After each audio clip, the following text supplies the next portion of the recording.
Bueno, hola a todos, bienvenidos a este segundo año de esta diplomatura en Nutrición de Deportes de Montaña 2025. Yo soy la doctora Marta Eilert y los voy a estar acompañando este año nuevamente en el inicio, en el primer módulo. Así que es un honor para mí y estoy muy agradecida a la doctora Melissa Olivera y a todo el equipo que forman esta diplomatura. Y nuevamente es un honor poder estar acá para acompañarlos a empezar a construir lo que es el conocimiento que ustedes van a adquirir a lo largo del año en relación a la nutrición en deporte de montaña. Es un poco dificultoso poder abarcar absolutamente toda la profundidad del tema que implica sistemas energéticos, que es lo de lo que yo les voy a hablar hoy. Sobre todo considerando de que no todas las personas que van a recibir esta clase tienen el mismo nivel de conocimiento. Por lo tanto, voy a tratar de que sea lo más sencillo y práctico y explicativo posible, sin ahondar demasiado en demasiados detalles. Quien quiera ir al detalle más profundo, obviamente lo puede hacer. Les voy a dejar bibliografía. Les voy a dejar obviamente también mi mail de contacto al final de la clase para que cualquier duda que tengan me puedan escribir. Y al final de esta exposición les voy a dejar una actividad práctica. La idea es que con tiempo la puedan ver, la puedan analizar y el sábado, que tenemos la actividad sincrónica, podamos discutir entre todos sin ningún tipo de temor a ninguna reprimenda ni nada. Por el contrario, la idea es intercambiar opiniones, formas de analizar las cosas, conocimientos, experiencias, porque la idea justamente de esto es sumarles, ¿sí? Así que, si les parece, arrancamos. Vamos a empezar por el principio. Me voy a presentar. Como les dije antes, soy la doctora Marta Eilert, soy médica residida en la Universidad de Buenos Aires. Hice la especialidad de pediatría, también dependiente de la UBA, y después la especialidad de medicina del deporte, dependiente del Hospital de Clínicas, y la licenciatura en medicina deportiva infanto-juvenil en Favaloro. Independientemente de la parte académica, soy una apasionada de la montaña y del deporte, así que la unión de medicina, deporte y montaña es mi norte, así que tengo bastante experiencia en carreras, particularmente de trail, carreras de ciclismo, en haber trabajado en esas carreras y al mismo tiempo como deportista siempre me dediqué más a los deportes de resistencia. Eh, he corrido carreras de trail y he corrido carreras hasta medio Ironman y me encanta la montaña. Así que muchas de las cosas que vamos a charlar, les voy a contar de ahora en adelante en realidad, no solamente están en los libros, sino también un poco a partir de lo que es la experiencia de las cosas que he tenido la suerte de vivir a lo largo de mi camino.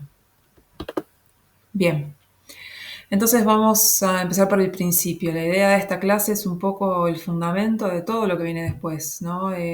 Como siempre digo, uno no puede pretender poner un techo si no tiene paredes y no hay un piso antes de eso. Entonces, la idea de lo que vamos a ver en esta clase es que sea la base, el fundamento, el piso, para que después a partir de esto ustedes puedan empezar a construir y a tener todos los elementos para eventualmente poder tomar decisiones nutricionales y poder asesorar a otros, incluso a ustedes mismos, en el ambiente agreste, ambiente en montaña, ¿sí? Y como concepto básico es que sin energía no hay vida, ¿sí? Y nosotros, a diferencia de las plantas que requieren de la luz para fabricar energía, nosotros recibimos la energía de los alimentos que consumimos, ¿sí?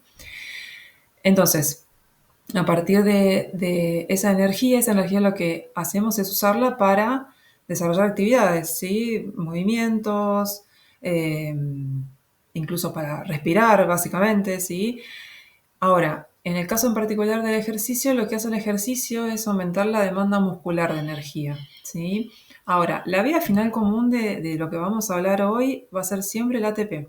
El ATP es una molécula, es el adenosintrifosfato, que es como la base de la energía, ¿sí? Todas las vías metabólicas tienen como objetivo final común la fabricación de ATP y ese ATP va a ser el que vamos a utilizar para poder generar contracción muscular, ¿sí? Ahora, esta energía del ATP, que es energía química, nosotros lo que hacemos es se transforma, ¿sí? Uno de los principios que existen es que la energía no se crea ni se destruye, sino que se transforma. En nuestro caso en particular, la energía que está contenida en el ATP, cuando se libera, un 60-70% de esa energía la liberamos como calor y un 30-40% como energía para la contracción muscular, ¿sí? En ese acople de actina-miosina que ya tendrán en la clase de fisiología muscular.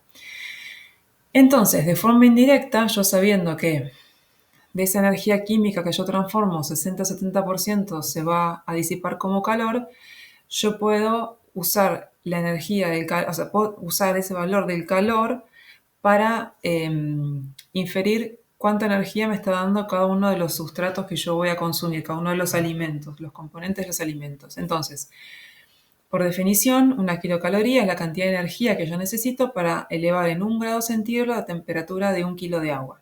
Ejemplo, 1 gramo de hidrato de carbono me va a aportar 4 kilocalorías. 1 gramo de ácidos grasos libres me va a aportar 9 kilocalorías y 1 gramo de proteínas 4 kilocalorías. Bien. Entonces, ¿cuáles son las fuentes que tenemos de energía? Son básicamente 4, ¿sí? La fosfocreatina, los hidratos de carbono, las grasas y la proteína, ¿sí? Las proteínas. Ahora, ¿qué va a determinar que yo use un sustrato u otro durante un ejercicio determinado? Lo principal, y esto no voy a cansar de repetírselos, y se lo van a grabar, es la intensidad, ¿sí? Entre otros factores, pero la intensidad es uno de los factores que más condicionan la utilización de sustrato. La duración del ejercicio también va a condicionar qué sustrato uso predominantemente. La forma física, el nivel de entrenamiento que yo tenga también va a condicionar porque somos tan perfectos a nivel fisiológico, metabólico, que mucho del trabajo del cuerpo se trata sobre alcanzar nuevos niveles de eficiencia metabólica a medida que vamos entrenando. Eso lo vamos a ir viendo, no se preocupen. Y lo otro también que influye mucho es el estado nutricional.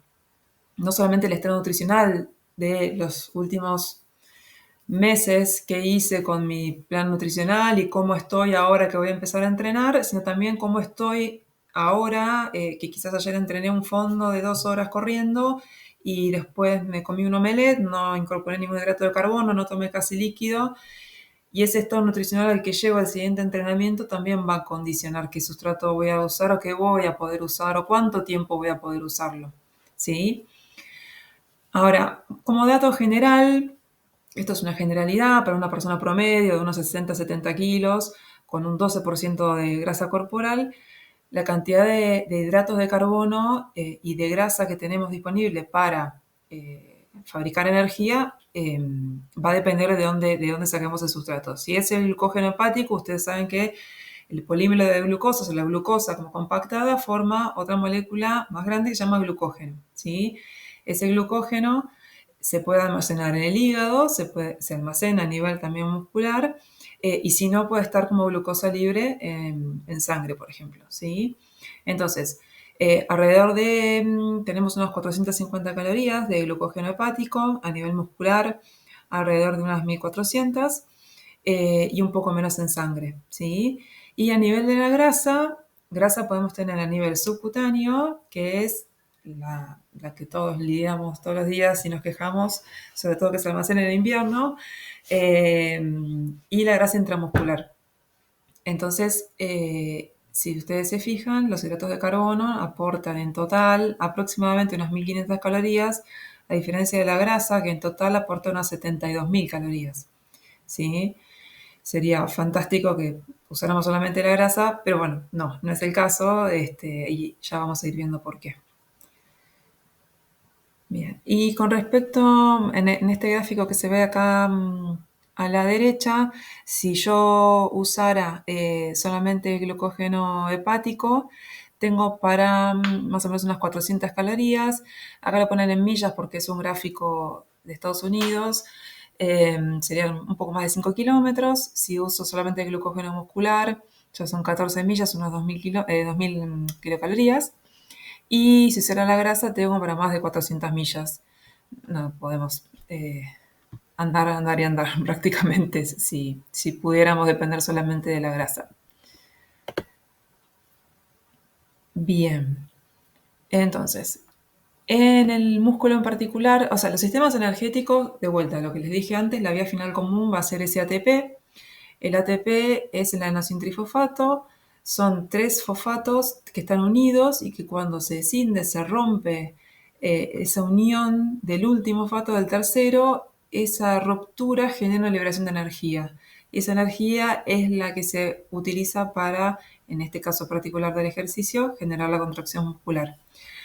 Ahora tiene que haber un equilibrio entre la hidrólisis, que es esta ruptura del ATP para liberar energía, y la resíntesis, porque si no es como tener una fuente de energía que cuando la consumí completamente, si no la vuelvo a regenerar, me quedo sin energía y se terminó. Y no es así. Entonces, tiene que haber un equilibrio justamente entre la hidrólisis y la síntesis, y esa tasa de resíntesis de ATP va a estar dada por la intensidad. Cuanto más intenso sea el ejercicio, más ATP voy a consumir, por lo tanto, más rápido voy a tener que resintetizarlo, regenerarlo para poder sostener esa intensidad en el tiempo. En caso de que por algún motivo, que después vamos a ver, yo no pueda mantener esa tasa de resíntesis suficientemente alta para mantener esa intensidad de ejercicio, la intensidad va a tener que bajar. ¿Sí? Y ya lo vamos a ver con ejemplos prácticos. Ahora, tengo 3 mecanismos para resintetizar ese ATP. Yo tenía el ATP, hidrólisis del ATP, liberé energía, hice la contracción muscular. Lo que me queda es adenosindifosfato, que es el ADP, y tengo que volver a sintetizar ATP. Ahora tengo 3 maneras de hacerlo. Los sustratos son distintos, pero hay 3 vías metabólicas principales. Una va a ser el metabolismo de fosfágenos, que lo vamos a ver ahora, que acá hay un pequeño resumen, acá les muestro, está la fosfocreatina, este es el primer metabolismo. El segundo es a través del glucógeno, que usando la glucosa de forma anaeróbica fabrico ácido láctico. Y la tercera vía metabólica es la vía oxidativa, la fosforilación oxidativa, que eso lo vamos a ir viendo a medida que vayamos avanzando.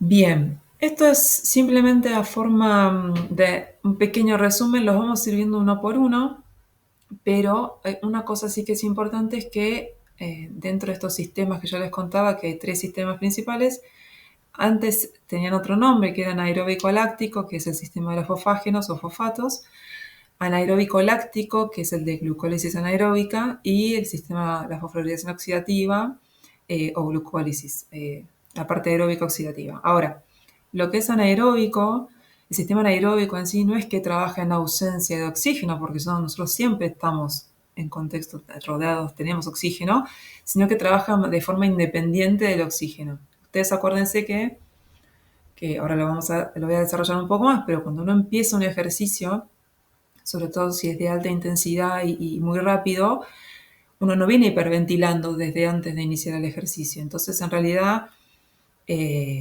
ahí va a haber un pequeño déficit de oxígeno inicialmente que después voy a reponer, pero con tiempo. Entonces, esos primeros segundos de ejercicio intenso, no necesariamente voy a tener un plus de oxígeno disponible guardado para que eso sea aeróbico, ¿sí? Ahora lo vamos a ver, no se preocupen. Entonces, según el sustrato energético, teníamos 3 vías metabólicas y esas 3 vías metabólicas tienen distintos sustratos, ¿sí? Distintos combustibles con los que funcionan, ¿sí? Tenemos el metabolismo de fosfágenos, tenemos hidratos de carbono, tenemos grasas y tenemos proteínas. Vamos a ir uno por uno. Entonces, primer sistema, fosfocreatinas, el metabolismo de los fosfágenos, ¿sí?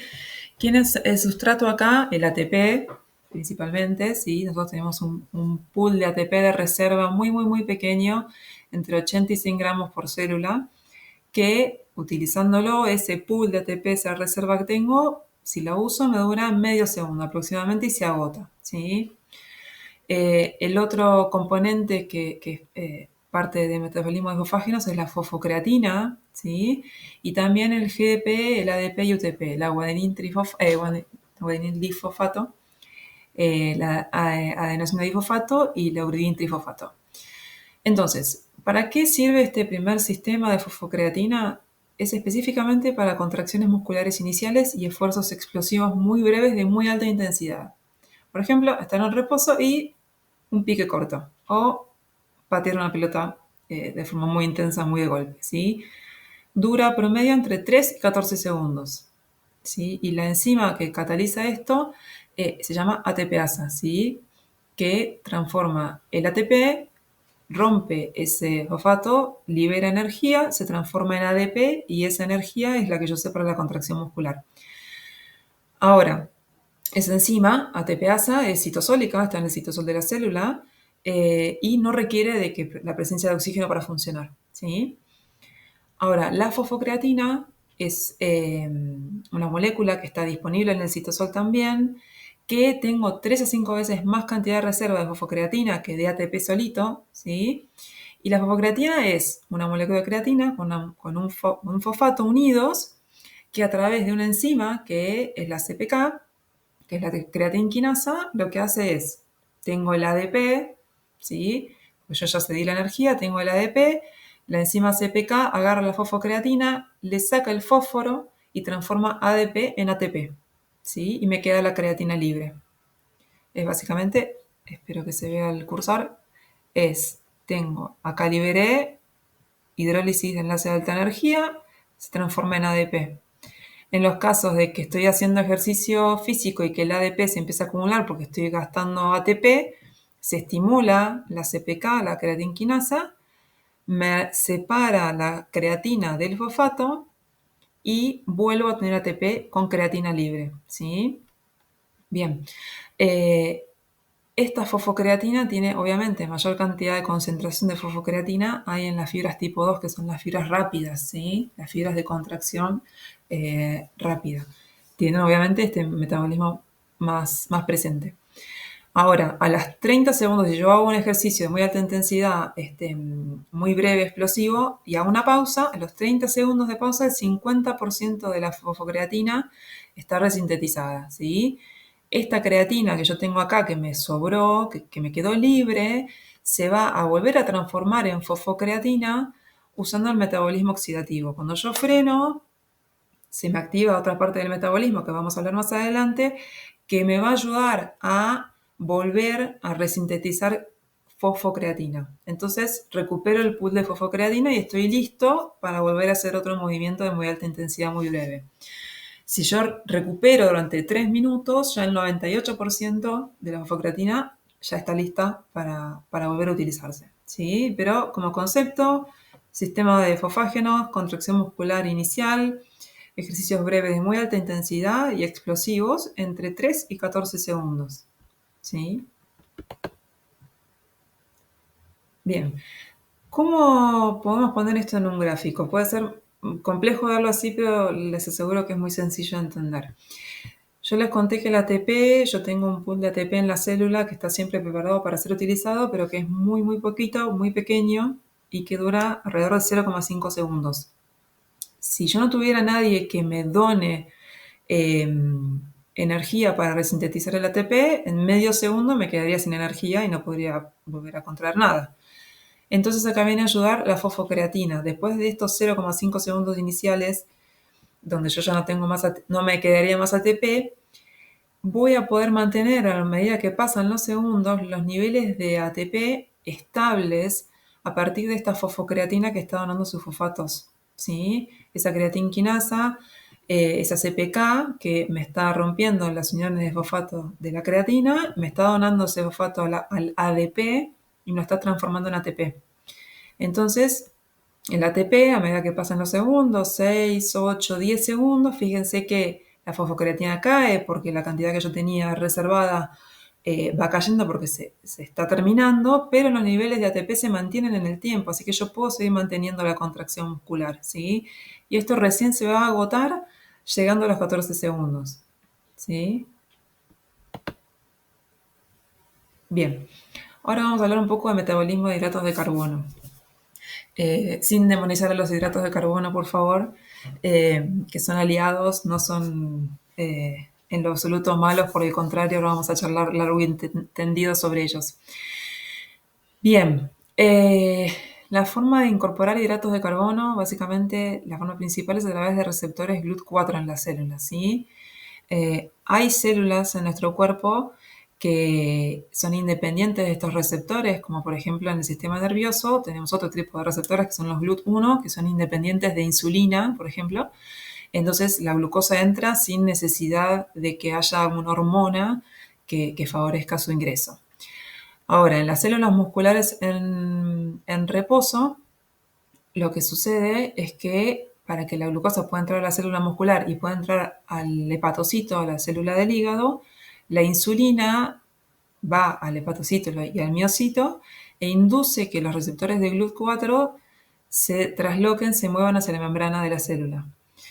En esos casos de reposo, esa es la forma en que la glucosa entra a la célula. Y después se almacena. Una vez que entra en la célula, se fosforila, se gasta un ATP para transformarla en glucosa 6-fosfato y la glucosa queda guardada dentro de la célula y no puede volver a salir inicialmente, no en el músculo. Entonces, hay una salvedad a esto, que es que en el caso del ejercicio físico, cuando hay contracción muscular, hay aumento de calcio, que eso es lo que ven ustedes con un circulito. Ese aumento de calcio induce la translocación de receptores GLUT4 de forma automática sin necesidad de la presencia de insulina, ¿sí? Entonces, en estos casos de ejercicio físico, la misma contracción muscular favorece la entrada de glucosa a la célula porque es lo que se va a estar gastando para fabricar energía, ¿ok? Ahora, esa glucosa puede seguir dos vías metabólicas. Puede seguir una vía metabólica sin requerimiento de oxígeno, que va a ser la glucólisis anaeróbica, o puede seguir una vía que requiere oxígeno, que es la fosforilación oxidativa, que lo vamos a ver ahora. Ahora, algo muy interesante en relación al entrenamiento de resistencia es que aumenta las concentraciones de GLUT4 muscular y que la capacidad oxidativa se correlaciona directamente con la concentración de GLUT4. No sé si se acuerdan al principio, yo les hablé de eficiencia en cuanto al cuerpo, que es extremadamente sabio e inteligente, a través de entrenamiento de resistencia. Obviamente, cuanto más entrenado estoy, más eficiente voy a ser, más cantidad de energía por unidad de tiempo voy a poder generar para sostener ejercicios de intensidades cada vez más altas durante mayor cantidad de tiempo. Bueno, la cantidad de receptores de GLUT4 se relaciona justamente con eso. Cuanto más receptores tengo, más capacidad de captar glucosa tengo, porque más capacidad de oxidar glucosa tengo. Entonces, aeróbicamente soy más efectivo.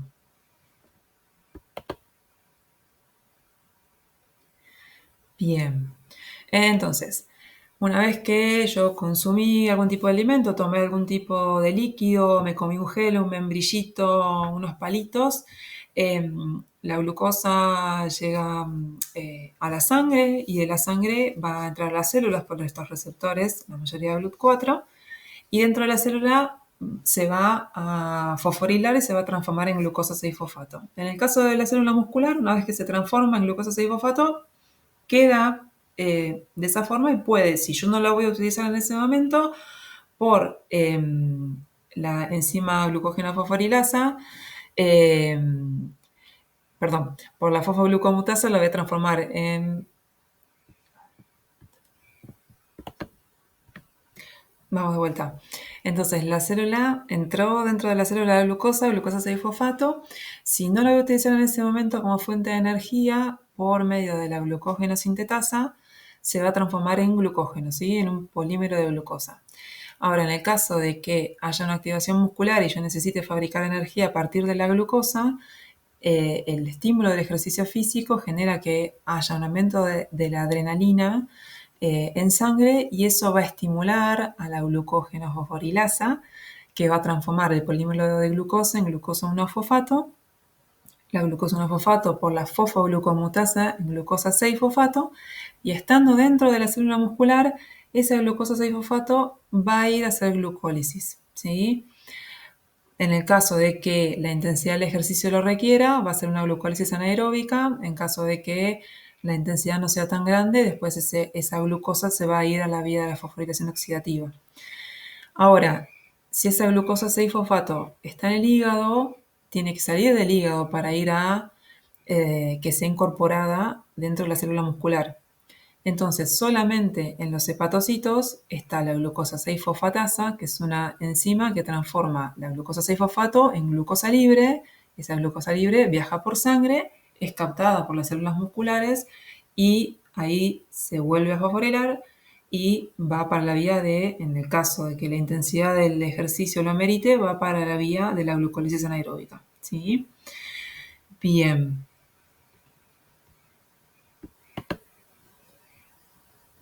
Bien. Entonces, en el citoplasma tiene lugar la glucólisis, ¿sí? Acuérdense que si yo tenía la glucosa sanguínea, cuando entra a la célula, si la glucosa viene del hígado, vino por sangre y entra en la célula, tengo que fosforilarla a glucosa 6-fosfato, ¿sí? Ahí ya gasto un ATP para hacer eso. Ahora, si la glucosa es intramuscular, ya estaba transformada en glucosa 6-fosfato y ese ATP extra no lo voy a gastar, ¿sí? Ahora, dentro de esta vía metabólica hay enzimas reguladoras que depende si uno está en reposo o si está en ejercicio, la intensidad del ejercicio, esas enzimas se van a activar y van a acelerar la producción de energía por determinada vía metabólica, sea anaeróbica o aeróbica, ¿sí? En este caso es muy importante la fosfofructoquinasa. Ahora, vamos a empezar a hablar un poco de valores netos de efectividad o de productividad de cada sistema energético, ¿sí? Dijimos que en el sistema de esofágenos la duración era de entre 3 y 14 segundos, ejercicios muy explosivos de muy alta intensidad. En el caso en particular de la glucólisis anaeróbica, el resultado neto por cada mol de glucosa van a ser 2 moléculas de piruvato y 4 ATP, ¿sí? Pero el resultado neto real final va a ser que si la glucosa viene por sangre, voy a tener de resultado final 2 moléculas de ATP y 2 moléculas de piruvato, pero si la glucosa tiene un origen muscular, voy a tener 3 moléculas de ATP y 2 moléculas de piruvato, ¿sí? Va a ser más eficaz. Bien, ahora, dentro de esto que yo les contaba de los procesos de las enzimas que participan en las distintas vías metabólicas, en la glucólisis anaeróbica en particular está la enzima fosforilasa, que es una enzima que se encarga de la glucogenólisis. ¿Qué es la glucogenólisis? Es todo lo que es lisis implica romper algo, ¿sí? Es transformar en glucógeno en glucosa, ¿sí? Desprender ese polímero de glucógeno en moléculas de glucosa. Entonces, la fosforilasa, que es una enzima citoplasmática, va a estar estimulada, obviamente cuando hay contracción muscular, como les contaba antes, que aumentan los niveles de calcio intracelular, va a estimular la enzima, porque eso significa que si hay contracción muscular necesito fabricar más energía, por lo tanto tengo que activar esta vía metabólica. La adrenalina, que también se activa con el ejercicio, va a aumentar la actividad de la fosforilasa, y por el contrario, la caída del pH, la acidosis, va a disminuir la actividad de esta enzima. Ahora vamos a ver por qué. Ahora, unos pasitos más adelante está la fosfofructoquinasa, que al igual que la fosforilasa, es una enzima que regula esta vía metabólica y va a estar estimulada por la caída de ATP, porque tengo contracción muscular, estoy consumiendo energía, los niveles de ATP caen, aumentan los niveles de calcio intracelulares, entonces me estimulan la enzima para que esta glucólisis citoplasmática se active y empiece a generar intermediarios que me terminen llevando a esa vía final común que es la generación de ATP. ¿Qué me va a inhibir la fosfofructoquinasa? Que yo tenga mucho ATP. Terminé de hacer el ejercicio, estoy en reposo, me estoy recuperando, se recuperan los niveles de ATP, no necesito más la vía metabólica. No voy a seguir gastando o usando la vía metabólica para fabricar algo que ya fabriqué, ¿sí? Y lo mismo que el descenso de pH que se da por el aumento de ácido láctico. En la vía anaeróbica, el producto final es el lactato, ¿sí? El ácido láctico, y eso lleva a una acidosis metabólica. Entonces, a mayor intensidad de trabajo, a mayor intensidad de ejercicio, la tasa glucolítica va a ser cada vez más alta, ¿sí? Entonces voy a tener más actividad de la fosfofructoquinasa y la fosforilasa por sobre la piruvato deshidrogenasa, que es una enzima que tiene acá abajo, ¿sí? Donde si yo sigo la glucólisis anaeróbica, mi vía final va a ser el piruvato que se va a transformar en lactato, ¿sí? Pero si la intensidad del ejercicio me lo permite, porque no es tan intenso el trabajo, se va a activar la piruvato deshidrogenasa, que lo que va a hacer es transformarme el piruvato en acetil-CoA. Y esto se va a desviar hacia la fosforilación oxidativa, que es la siguiente vía metabólica. Entonces, ¿qué factores me van a influir en la velocidad de la glucólisis? Primero, la cantidad de glucógeno muscular que yo tenía al principio del ejercicio. Si yo empiezo un ejercicio sin haber, si yo hice un ejercicio ya, por ejemplo, y gasté mucha cantidad de glucógeno y no repuse nada, esta vía metabólica, si no tiene sustrato, mucho tiempo no va a funcionar, ¿sí? Entonces la intensidad del ejercicio no va a poder ser muy alta porque no tengo sustrato para mantener la vía metabólica, para sostener esa vía metabólica. Va a depender también del tipo de fibra muscular, ¿sí? Y de los niveles de enzimas que tenga, ¿sí? Y de la intensidad del esfuerzo, que es lo que hablábamos antes. Bien, ahora de esta vía anaeróbica, de esta glucólisis anaeróbica, yo les decía que la vía final es el piruvato, que después se transforma en lactato. Ahora, ese lactato no es solamente el ácido láctico demonizado que todos detestamos, porque es el que, como dicen los españoles, da las agujetas y los dolores musculares. Estoy muy cargado porque ayer hice un fondo de bici o corriendo, o hice algún ejercicio de muy alta intensidad, entonces me duelen los músculos por el ácido láctico. Bueno, no es malo el ácido láctico, por el contrario, tiene 3 destinos el lactato, y son 3 destinos positivos. El primer destino va a ser el ciclo de Cori, que se da en el hígado y en el riñón. Se va a usar el lactato para la resíntesis de glucógeno. El segundo destino es la oxidación muscular en las fibras tipo 1, o sea, va a ir ese lactato en las fibras tipo 1, que son las fibras lentas, se va a oxidar para generar ATP, ¿sí? Por fosforilación oxidativa, y en el miocardio, en las células miocárdicas, en el corazón, el lactato, justo con la lactato deshidrogenasa, se va a transformar en piruvato y va a entrar al ciclo de Krebs para generar energía, ¿sí?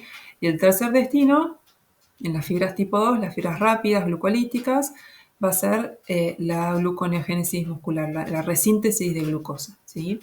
Bien, hablamos en términos de efectividad energética en cantidad de ATP que yo tengo por cada molécula de glucosa, pero sí también podemos decir que esta vía energética, la tasa máxima de producción de ATP va a durar alrededor de 2 minutos y medio, ¿sí? Donde de todo el lactato que yo producí, 80-90% va a ir para la resíntesis de glucógeno y para la oxidación por vía de fosforilación oxidativa para fabricar ATP, y un 10 o un 20% va a ir al ciclo de Cori, al hígado y al riñón. ¿Sí? Bien. Entonces, repasando, este era el cuadro del principio. Esta vía metabólica, la glucólisis anaeróbica, va a predominar entre los 5 y 6 segundos. Está en el color amarillo acá en la curva. El pico de fabricación de energía y de uso de esta vía metabólica va a ser a los 20 a 30 segundos de ejercicio. Va a dominar más o menos hasta el minuto 15, y alrededor de los 2 minutos y medio, se va a agotar. ¿Sí? Bien. Y finalmente pasamos a la glucólisis aeróbica. La glucólisis aeróbica obviamente es en presencia de oxígeno, ¿sí? Tiene distintos pasos. Tiene un primer paso inicial, que es la glucólisis, que comparte con la anaeróbica la parte del bien del principio, ¿sí? Hasta la formación de piruvato. Ahora, la diferencia es que en el segundo paso, el piruvato, si se acuerdan en 2 imágenes anteriores, a ver si puedo volver, acá, el piruvato, por la piruvato deshidrogenasa, se transforma en acetil-CoA, que entra en la mitocondria y entra al ciclo de Krebs, ¿sí? Acá hay una desviación. Entonces, bien, ese acetil-CoA, en conjunto con 3 moléculas de agua, entran en el ciclo de Krebs. Se fabrican un montón de otras moléculas en las cuales no me voy a meter porque no quiero entrar tanto en detalle y complejizarlo tanto.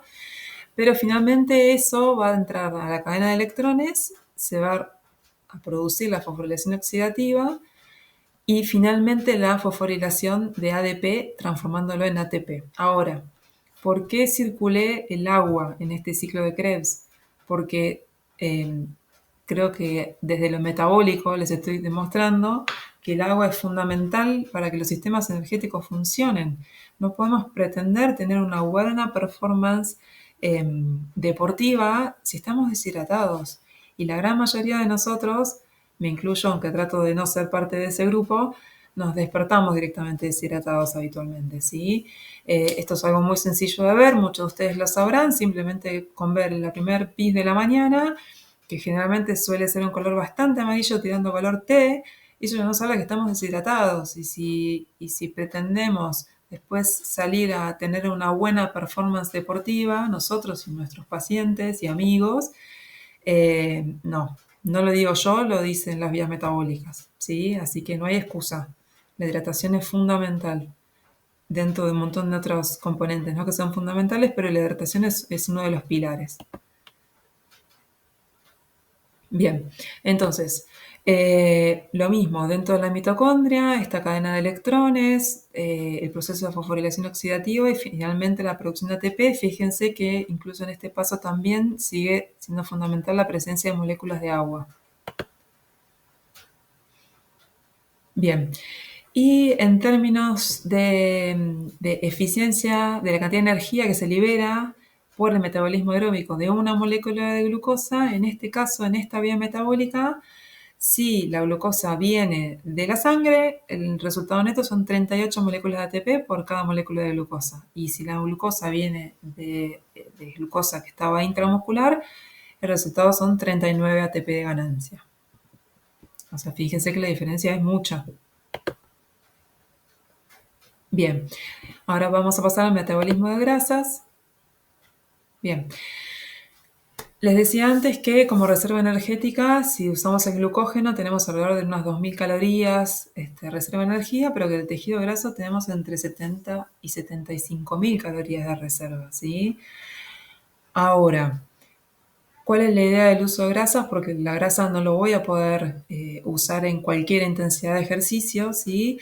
Pero la idea de hacernos metabólicamente más eficientes por medio del entrenamiento es que eventualmente logremos una buena performance y una intensidad de ejercicio buena usando grasas que nos permita ahorrar glucógeno y retrase la fatiga, ¿sí? Eso es hacerse más eficiente.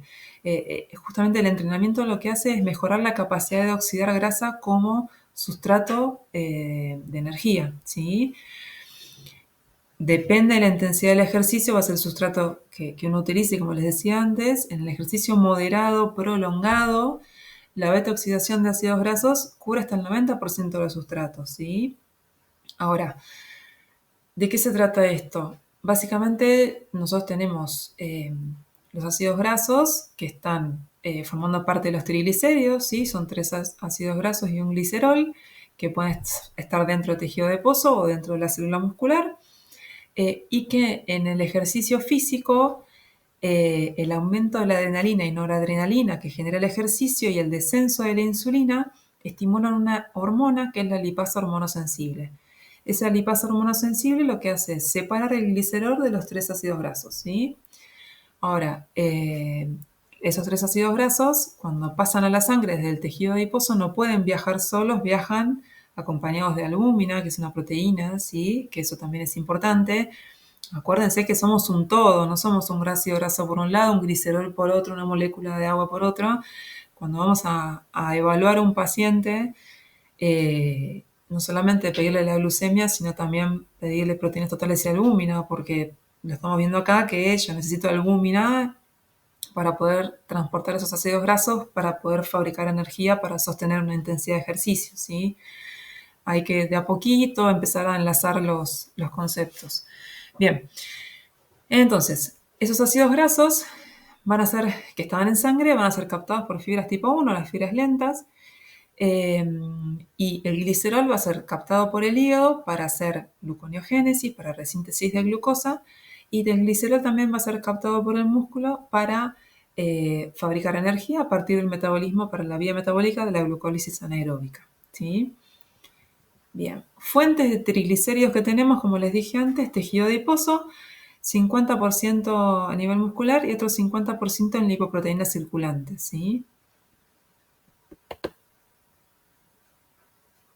Bien.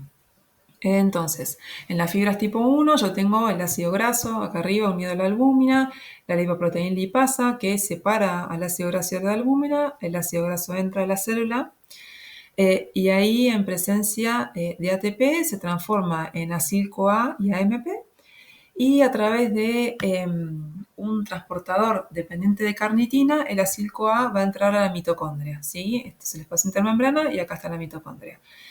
Y ese acil-CoA, por un mecanismo que se llama beta-oxidación, se va a transformar en acetil-CoA, va a entrar al ciclo de Krebs y va a realizar fosforilación oxidativa, dando como resultado moléculas de agua y de dióxido de carbono, ¿sí? Va a la fosforilación oxidativa, entonces acuérdense que fosforilación oxidativa no es solamente hidratos de carbono, las grasas también son un sustrato para esa vía metabólica, ¿sí? Pero tiene un detalle el metabolismo de grasas que lo hace diferente. El metabolismo de la grasa, si bien es más eficiente en la generación de energía, porque fíjense que tenemos un resultado neto de ganancia de 129 ATP por cada ácido palmítico que procesamos, que se metaboliza por esta vía, pero el metabolismo de las grasas lleva más tiempo, más agua y más oxígeno.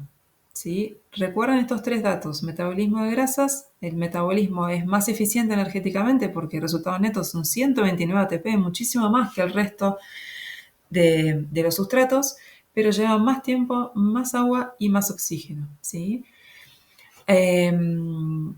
Bien, en el ejercicio físico, como les contaba antes, y se les vuelvo a repetir, la intensidad condiciona mucho, la intensidad del ejercicio condiciona mucho el sustrato que yo voy a usar para fuente de energía, ¿sí? En un ejercicio físico intenso, el 80% de la energía va a venir de hidratos de carbono. Ahora, si es un ejercicio más moderado, prolongado en el tiempo, va a predominar el metabolismo de grasas, va a ser más lipolítico, ¿sí? Y a medida que yo esté cada vez más entrenado, voy a tener mayor capacidad de oxidar grasas más rápido, entonces mi fuente de energía principal o prioritaria o que va a predominar va a ser la grasa por sobre el hidrato de carbono, el glucógeno, que yo voy a poder guardarlo para que cuando yo quiera aumentar un poco más la intensidad, tener el glucógeno todavía disponible, ¿sí? Y no haberlo gastado de entrada en una intensidad más baja. Bien, y por último, metabolismo de las proteínas, que esto es lo que nadie quiere consumir, por el contrario, todos queremos tener cada vez más proteínas y más músculo y ser más eficientes, pero bueno, las proteínas son un sustrato y aportan un 3 o un 10% de la energía consumida. Acuérdense que lo que les había dicho al principio, unas 4 kilocalorías por gramo de proteína. El 80% de los aminoácidos de las proteínas, en realidad de los aminoácidos libres, nuestros están en el músculo, ¿sí? Las proteínas están formadas por aminoácidos, ¿sí? Y son esos aminoácidos los que vamos a usar como sustrato para la síntesis energética. Y esto va a ser a través, de vuelta, de la oxidación muscular, vía oxidativa, ¿sí? Usando oxígeno. Entonces, los aminoácidos que más se usan como combustible son alanina, aspartato, glutamato y los aminoácidos ramificados, valina, leucina, isoleucina, que son intermediarios, ¿sí? Intermediarios en el ciclo oxidativo. Y se van a transformar en piruvato, en acetil-CoA o en algún otro intermediario para eventualmente esa vía final común de resíntesis de ATP. Y hay aminoácidos también como la alanina y la glutamina que van del plasma hacia el hígado, que son útiles para la resíntesis de glucosa hepática. Bien, entonces, en el caso del metabolismo de proteínas, durante el ejercicio físico va a aumentar la producción de desechos de metabolismo proteico, entonces yo puedo darme cuenta si estoy usando proteína como fuente de energía porque va a aumentar el amonio y la excreción de urea, ¿sí? En orina. En ejercicios físicos menores de 1 hora de duración, el aporte de energía por medio del uso de aminoácidos es insignificante, pero a mayor intensidad y o duración aumenta de forma exponencial el uso de proteínas, ¿sí? La oxidación de aminoácidos va a aumentar cuando el contenido de glucógeno muscular sea más bajo. ¿Qué significa esto? Si yo empiezo un ejercicio con mis depósitos de glucógeno muscular y hepáticos full, completos, mi oxidación de aminoácidos va a aportar un 4% de la energía, voy a consumir un 4% nada más del total.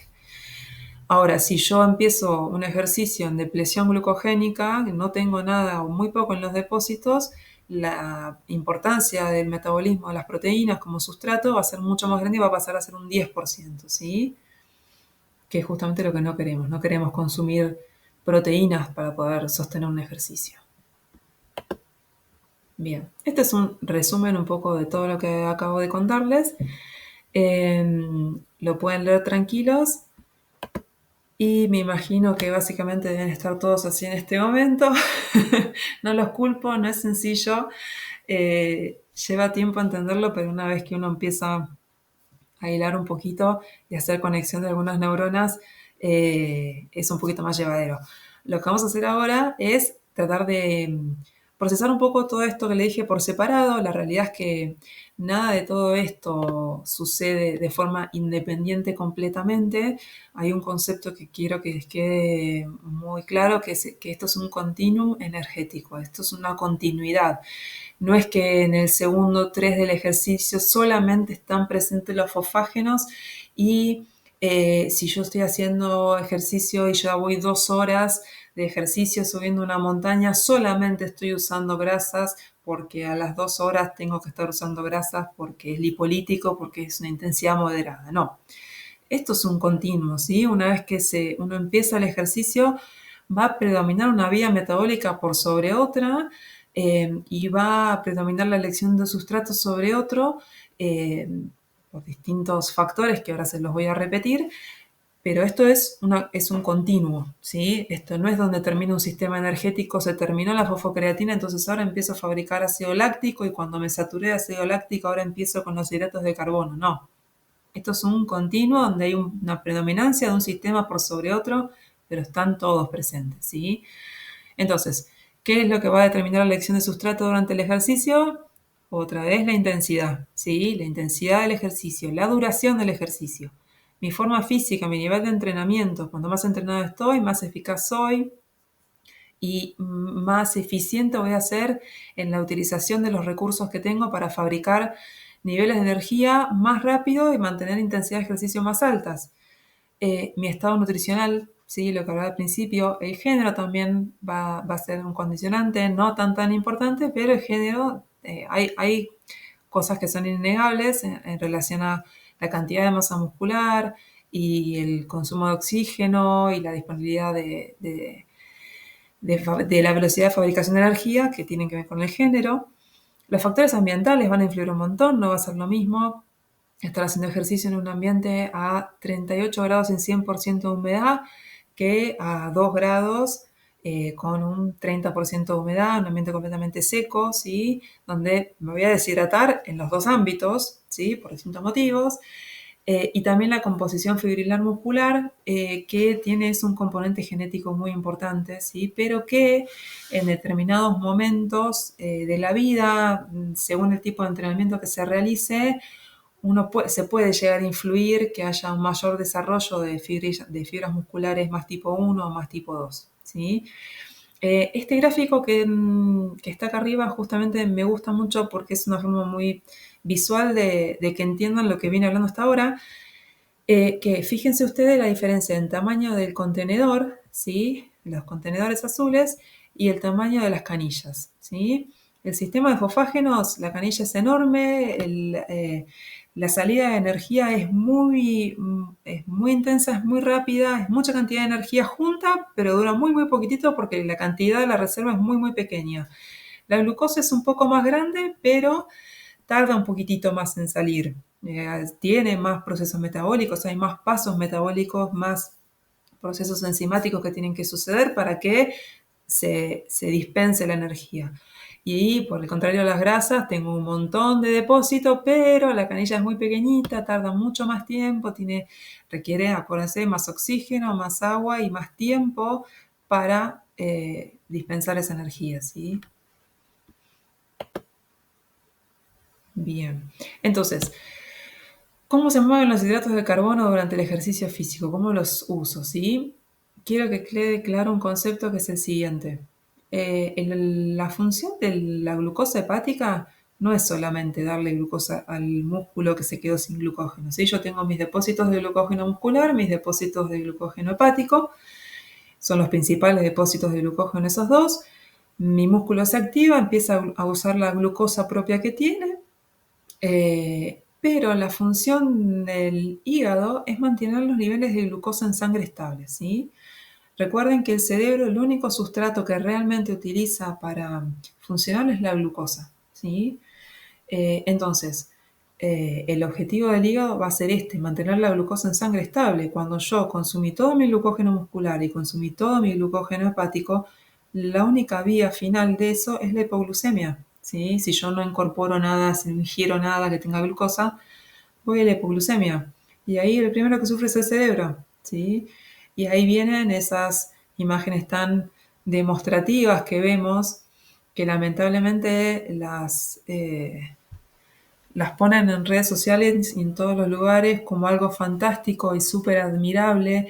Esa persona que está llegando al final de la maratón, donde ya ni siquiera puede gatear, no se puede parar, no tiene equilibrio, y alguien muy copado en ese momento lo agarra del hombro y lo lleva arrastrando hasta la llegada, que por un lado pareciera ser muy heroico, pero la verdad que metabólicamente es fatídico, es espantoso que suceda eso. Ahí, más allá de que es multifactorial que esa persona llegue a ese estado, muy probablemente mínimamente una hipoglucemia haya ahí, ¿sí? Con esa falta de control muscular y falta de control en general, ¿sí? Entonces, en el ejercicio físico intenso, el glucógeno muscular es la principal fuente de glucosa en los primeros 15-20 minutos, y a medida que aumenta la intensidad, digamos, aumenta el aporte o la extracción de energía de ese glucógeno muscular, ¿sí? Y después viene la glucosa en sangre. Ahora, cuando yo tengo un ejercicio físico intenso, un 85% de mi máximo de consumo de energía, que después vamos a ver qué es, durante 2 horas, eso me agota todos los depósitos, tanto musculares como hepáticos de glucógeno. No queda más nada, ¿sí? Si tengo un ejercicio físico moderado, a los 20 minutos ya baja el consumo de glucosa un 40-50% y empieza a predominar el uso de las grasas, ¿sí?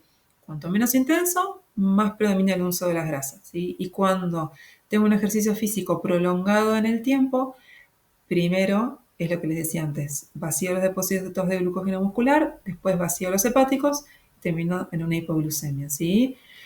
Ahora, cuanto menos intenso sea, más va a predominar en la oxidación de grasas. Ahora, ¿cómo son las grasas? No se preocupen que esto lo vamos a ver en un gráfico ahora, lo que estamos charlando ahora lo vamos a ver en un gráfico a continuación. ¿Cómo son las grasas? Lo que me va a determinar el uso de la grasa va a ser la disponibilidad de ácidos grasos libres y la capacidad que tengan mis tejidos de oxidar esa grasa, ¿sí? Si yo tengo un ejercicio físico muy intenso, lo normal sería que en esos casos la sangre, si yo tengo un ejercicio muy intenso, la sangre se desvíe hacia los músculos que están llevando a cabo ese ejercicio físico. Entonces, lo que va a predominar, si voy a usar la grasa, va a ser la grasa que tenga intramuscular y el glucógeno intramuscular como fuente de energía, ¿sí? Uso los ácidos grasos que tengo dentro del músculo. Ahora, cuando tengo un ejercicio de baja intensidad, lo que sucede en esos casos es que aumenta el flujo sanguíneo del tejido adiposo. Entonces hay mayor liberación de ácidos grasos libres en sangre, entonces la fuente principal va a ser mi tejido adiposo de grasas, ¿sí? La fuente de grasas para fabricar energía. Ahora, en un ejercicio físico prolongado, moderado de más de 1 hora, va a bajar la insulina, va a aumentar la adrenalina. La adrenalina es un estímulo lipolítico, ¿sí? Y va a aumentar el uso de ácidos grasos en la misma medida que desciende el glucógeno, ¿sí? Entonces, resumiendo, una persona entrenada tiene un mayor porcentaje de aporte energético de las grasas que una persona sedentaria. Ahorra hidratos de carbono y usa la grasa como sustrato. Y la máxima tasa de oxidación de grasas es hasta el 65% del consumo máximo de oxígeno. A ver, ¿qué significa esto? El consumo de oxígeno, de lo que me está hablando, es de mi eficiencia energética para generar ATP usando una vía metabólica que usa oxígeno, que es la fosforilación oxidativa. Mi máximo consumo, si yo supero mi máximo consumo de oxígeno, no importa en qué valor sea ese, Pero si yo supero mi máximo consumo de oxígeno, ya no puedo hacer más metabolismo aeróbico y me paso al metabolismo anaeróbico y a la producción de lactato, ¿sí? Cuanto más eficiente soy en mi consumo de oxígeno, más metabolismo aeróbico tengo y más retraso la fatiga que viene dada por ese ácido láctico que se empieza a acumular, ¿sí? Entonces, por ejemplo, una persona sedentaria, su máxima tasa de oxidación de grasas por consumo de oxígeno va a ser del 50% de su máximo consumo de oxígeno, ¿sí? Pero las personas entrenadas, a un 75% de su máximo consumo de oxígeno, de su máxima capacidad aeróbica, hasta el 75% de esa intensidad va a seguir usando grasa. El sedentario, el 50%, ya va a dejar de usar grasa y va a empezar a usar glucosa. Y va a empezar a consumir su glucosa.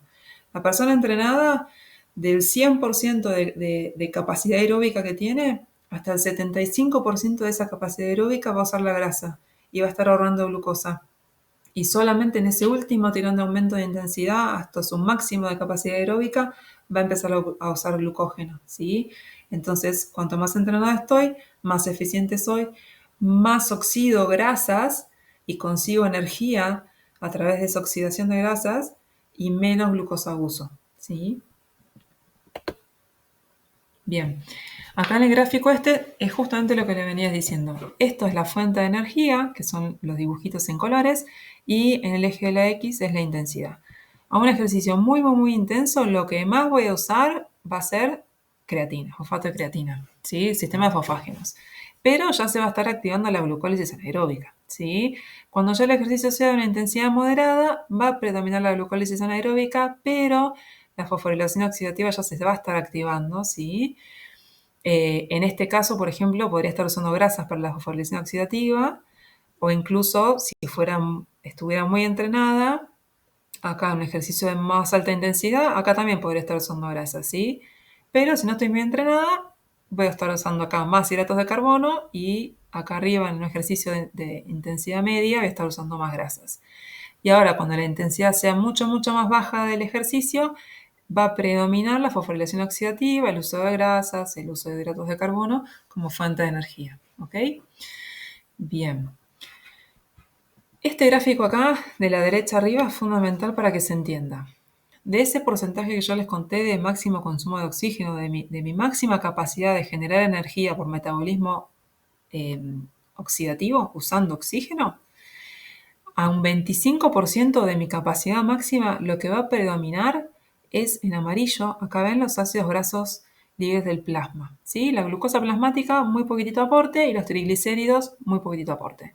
Ahora, cuando yo ya me voy al 65% de mi máxima capacidad aeróbica, ya empieza a predominar el glucógeno muscular. Los triglicéridos intramusculares también toman un poquito más de predominancia, ya los ácidos grasos del plasma bajan un poquito y la glucosa plasmática aporta un poquitito más. Ahora, cuando está en 85% de mi máximo consumo, de mi máxima capacidad aeróbica, ahí lo más predominante va a ser el glucógeno muscular, ¿sí? Los triglicéridos pasan a un segundo plano, los ácidos grasos del plasma menos que antes, y la glucosa plasmática ya empieza a aparecer para aportar más sustrato a esa vía, ¿sí? La idea de las fotos de abajo es ejemplificar un poco lo que sería cada uno de los sistemas, ¿no? En las fotos de la izquierda, el sistema de fosfágenos, Usain Bolt, por ejemplo, distancias muy cortas, ejercicios muy intensos, muy explosivos. En la glucólisis anaeróbica, Katie Ledecky, una nadadora olímpica, para distancias de 400, 800 metros en natación. Y para la fosforilación oxidativa, tenemos, por ejemplo, a Courtney Dauwalter, los que siguen el mundo del trail running. Courtney es, me atrevería a decir, la mejor corredora de ultra trail de la historia, junto a Kilian Jornet. Tenemos también corredores maratón, tenemos nuestra nadadora olímpica de aguas abiertas, Argentina, pero son todos ejemplos y fíjense la diferencia en los biotipos, cómo son distintos los cuerpos, los biotipos de cada uno y la especificidad que tiene cada uno de esos cuerpos para los sistemas energéticos que predominan para el ejercicio que ellos hacen, ¿no? siendo que son profesionales. Bien, entonces, resumiendo, sustratos según la duración, cómo contribuyen los sistemas energéticos, de acuerdo a la duración del ejercicio máximo, ¿sí? Acuérdense, los primeros segundos predomina el sistema de los fosfágenos, pero ya se está activando la glucólisis anaeróbica, ¿sí? Que predomina hasta los 2 minutos, 2 minutos y medio, pero fíjense que el sistema aeróbico ya está activándose y está aumentando su aporte a esa síntesis de ATP, y que después de los 2 minutos y medio, ya la glucólisis anaeróbica se está saturando y el sistema aeróbico ya empieza a predominar. Bien, este es un pequeño resumen, lo leen tranquilos: sistema de fosfágenos, glucólisis anaeróbica y glucólisis aeróbica. Esto es, en breves palabras, lo que acabo de comentarles a lo largo de 1 hora, pero que esto es fundamental para lo que viene después, ¿sí? Una última observación con respecto al efecto del entrenamiento a nivel muscular, que el entrenamiento aumenta la masa de mitocondrias dentro de las células, dentro del miocito, aumenta la actividad enzimática, de enzimas del ciclo de Krebs y cadena de electrones, aumenta la oxidación de grasas y el uso de triglicéridos intramusculares, disminuye la tasa glucogenolítica, y glucolítica, o sea, oxido más grasas, uso menos glucosa, menos glucógeno, y aumenta el consumo máximo de oxígeno. ¿Qué significa esto? Una persona no entrenada va a tener esta curva de consumo máximo de oxígeno. ¿Qué significa esto? Esto es la cantidad de oxígeno que usa un LGI, la cantidad de oxígeno que puede incorporar, o sea, oxígeno que yo tomo del ambiente, de la atmósfera, que tiene que seguir una serie de pasos. Tiene que llegar a mi vía aérea, tiene que atravesar los pulmones, llegar a la sangre, transportarse por la hemoglobina hasta los capilares, de los capilares difundir hacia la célula, dentro de la célula participar en la fosforilación oxidativa, ¿sí? Todo eso tiene que funcionar para que este metabolismo de oxidación sea efectivo y pueda fabricar energía. Ahora, ese consumo de oxígeno en relación a la intensidad del ejercicio, que en este caso la miden como velocidad en kilómetros por hora o en millas por hora, cuanto más intenso el ejercicio, uno va a tener un límite de cuánto oxígeno puede consumir, porque mis enzimas, si yo no estoy entrenado, yo tengo una X cantidad de enzimas con un límite de cuánta actividad pueden desarrollar, a qué velocidad lo puedan desarrollar y a qué velocidad puedo yo generar ATP y resintetizar ATP para poder mantener la intensidad del ejercicio. En el caso de una persona no entrenada, como ven acá, alrededor de los 10, 11 kilómetros por hora, alcanza su pico máximo de consumo. Por más que quiera aumentar más la intensidad, no puedo aumentar más el consumo de oxígeno. No es que no quiera respirar, ya a esa altura estoy recontra hiperventilando, ya no me entra el aire, uno ya no sabe qué hacer para que entre más aire, pero la realidad es que el metabolismo no da más. Ese es el límite de esa vía energética. Entonces, a partir de ahí, lo que me queda va a predominar el sistema, digamos, la producción de ácido láctico. Yo no voy a poder generar o sostener mayor intensidad de ejercicio en el tiempo porque no puedo consumir más oxígeno. Ese fue el límite de mi sistema, ¿sí? Ahora, yo entrenándome, siendo una persona entrenada con todos estos efectos sobre el músculo y toda esta eficiencia que gano metabólica, voy a lograr consumir más oxígeno, por lo cual, siguiendo la línea azul, fíjense ustedes que voy a lograr una mayor intensidad de ejercicio a través de ese mayor consumo de oxígeno, me hice más eficaz y lo voy a poder mantener por más tiempo, ¿sí? El desafío va a ser lograr mantener el máximo consumo de oxígeno por la mayor cantidad de tiempo posible. Y esos son los que ganan las carreras, ¿sí? La persona que es metabólicamente más efectiva, que puede mantener ese consumo de oxígeno máximo por mayor cantidad de tiempo, es el que termina ganando, básicamente, ¿sí? Bien. Entonces, ahora que son todos especialistas en sistemas energéticos, viene la parte práctica, que es lo más divertido. Yo les voy a poner los videos para que los puedan mirar, los puedan ver las veces que quieran, analícenlos las veces que quieran. La idea es que el sábado, cuando nos veamos en sincrónico, los vamos a repasar, pero los vamos a desglosar para que se termine de quedar cerrado el tema de sistemas energéticos y la aplicación práctica, ¿sí? Bien. Tenemos en este caso 4 videos diferentes. Si bien no son específicamente deportes en la montaña, pero que ejemplifican a la perfección dónde interviene cada sistema metabólico, cada sistema energético, y el desafío para ustedes en este caso va a ser identificar en cada uno de los videos qué sistema energético predomina y por qué. Y quiero que eso sea lo que ustedes me cuenten a mí, ustedes me van a contar a mí el sábado qué sistema energético predomina en cada uno de los videos y por qué consideran que eso es así. Bien, este es el primer video. Bien. Lo que vamos a hacer es lo siguiente. Estos videos yo se los voy a pasar individualmente, van a abrirlo uno por uno, los van a ver. Después cuando tengamos la reunión sincrónica, los vamos a ver juntos en vivo y ahí los vamos a analizar. Son básicamente 4 videos, son los Juegos Olímpicos de Londres 2012, la distancia de 100 metros, la distancia de 200 metros, estas son las finales, la distancia de 800 metros y la maratón, ¿sí? Entonces, el objetivo de esta parte práctica es que ustedes identifiquen qué sistema energético predomina en cada uno de estas distancias y si ustedes notan algo de diferencia en esto que yo les contaba antes de los biotipos con respecto a cada distancia. Y bueno, muchísimas gracias por su atención. Espero haber podido transmitirles de la mejor manera posible y la forma más sencilla posible este fascinante mundo de los sistemas energéticos, que realmente es muy complejo, pero obviamente estoy disponible, ahí tienen mi mail para cualquier consulta que tengan antes de la reunión sincrónica. Les voy a hacer llegar los videos del trabajo práctico y muchísimas gracias por tu atención.